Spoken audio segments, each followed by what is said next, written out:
Imagine this: a little girl from a dusty vaudeville circuit, barely 2.5 years old, waddling onto a stage in Grand Rapids, Minnesota, belting out jingle bells while the crowd goes wild. That kid was Frances Ethel Gum, soon to become Judy Garland, and right then the world got its first glimpse of a voice that would break hearts for generations. But behind that innocent smile was a life that would spiral into one of Hollywood's most heartbreaking tragedies. Today, we're diving deep into the glory, the darkness, and the enduring legacy of Judy Garland, the girl who chased rainbows, only to get crushed by the storm. Picture small-town America in the 1920s. Judy was born on June 10, 1922, into a family of performers. Her dad ran a movie theater, her mom played piano, and her two older sisters were already singing and dancing in vaudeville acts. Money was tight, the family moved around a lot, and little Frances, nicknamed Baby, was pushed on stage almost before she could walk. By age 2, she was performing solos. The crowds adored her powerhouse voice, this tiny tot with a grown-up contralto that could fill a room. Her parents saw dollar signs. They rebranded the sisters as the Gum Sisters, later the Garland Sisters, after a critic's quip. Judy was the star, the one with the magic, but home wasn't happy. Rumors of her father's affairs, constant pressure from her mother Ethel, who some called the real Wicked Witch. Ethel was relentless, dosing young Judy with stimulants to keep her energized for shows. Sleep? That came later, courtesy of early barbiturates. Judy herself would say years down the line, "I never had a childhood. It was stolen from me." Fast forward to 1935. At just 13, Judy auditions for MGM, the Dream Factory. Louis B. Mayer, the big boss, hears that voice and signs her on the spot. No screen test needed. They change her name to Judy Garland, something snappier, more star-like. She starts in short films and ensemble musicals, paired often with Mickey Rooney in those upbeat let's put on a show flicks. But MGM was brutal. Judy wasn't the classic beauty like Lana Turner or Elizabeth Taylor. Executives called her My Little Hunchback or the Fat Little Pig with Pigtails. They bound her chest to hide developing curves, forced her into corsets, monitored every bite she ate, chicken broth, lettuce, black coffee, and to keep her slim and wired for 18-hour days, amphetamines handed out like candy, pep pills to work, barbiturates to crash at night. She was a teenager. This cycle started her lifelong addiction. Then came 1939. Judy, now 16, lands the role of Dorothy in The Wizard of Oz. It's a grueling shoot. Toxic makeup, scorching lights, harassment from some of the adult Munchkin actors. But when she sings Over the Rainbow, sitting on that hay bale, magic. That song, almost cut from the film, becomes her signature. The movie explodes. Judy wins a Juvenile Academy Award. Overnight, she's America's sweetheart, the girl next door with the voice of an angel. Over the Rainbow isn't just a tune, it's hope in Technicolor during the Great Depression. The 1940s were her golden era. MGM cranks out hits.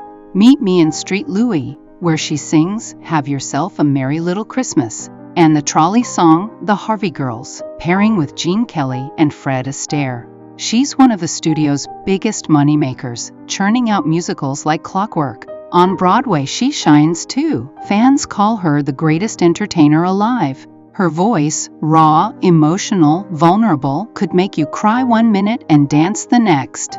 But the shine was fake.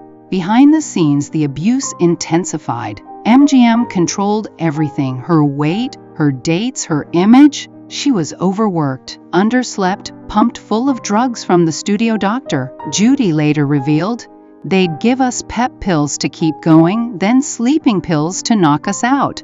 I'd feel like a wind-up toy. insecurities festered. She never felt pretty enough, talented enough. Her love life? Chaos. First marriage at 19 to bandleader David Rose. Against MGM's wishes, it ends quick. Then director Vincente Minnelli, father of her daughter Liza. They make beautiful films together, but he cheats, they divorce. By the late 40s, cracks show. Nervous breakdowns, suicide attempts, erratic behavior on set. In 1950, MGM fires her after 15 years. Uncontrollable, they say. Judy slashes her throat in despair. Not fatal, but a cry for help. She's 28, washed up in Hollywood's eyes. The darkness deepens. Third marriage to producer Sid Luft. They have 2 kids, Lorna and Joey. Sid helps stage comebacks, triumphant concerts at the Palace Theater, the legendary 1961 Carnegie Hall show that's still called one of the greatest live albums ever. But money troubles pile up. Bad managers swindle her. IRS debts from unpaid taxes. She owes hundreds of thousands. Fourth husband, actor Mark Herron. Short, messy. Fifth, Mickey Deans, a nightclub manager 12 years younger. Judy turns to booze, more pills, to numb the pain, depression, anxiety, the feeling she was never enough. She tours relentlessly to pay bills, even as her health crumbles. Hepatitis, exhaustion, addiction. Friends saw a woman trapped in a cycle. MGM started when she was a teen. As she once said, "From the time I was 13, there was a constant struggle between MGM and me, whether or not to eat, how much to eat, what to eat. I remember this more vividly than anything else about my childhood." June 22, 1969, London. Judy, married to Deans just months earlier, is found dead in her bathroom. She's 47. Official cause: accidental overdose of barbiturates. The coroner called it incautious self-overdosage. She'd built tolerance over decades, took too much without realizing. No suicide note, no intent. Friends said she was hopeful, planning more shows. But her body, ravaged by years of abuse that started under Hollywood's watchful eye, just gave out. As her Oz co-star Ray Bolger said at the funeral, she just plain wore out. Judy's story is the ultimate cautionary tale of fame's price. A kid robbed of innocence, molded into a star, then discarded when she broke. But oh, her legacy. Over the Rainbow topped the American Film Institute's list of greatest movie songs. Her Carnegie Hall album? Grammy Hall of Fame. She inspired everyone from Barbra Streisand to her daughter Liza Minnelli. From Rufus Wainwright recreating her concerts to Lady Gaga, channeling that raw vulnerability. The 2019 biopic Judy, with Renee Zellweger winning an Oscar, introduced her tragedy to a new generation. And she's an icon for the LGBTQ+ community. Her death came days before the Stonewall riots, and fans saw in her a fellow outsider chasing acceptance. Judy Garland gave the world pure joy, but Hollywood took everything in return.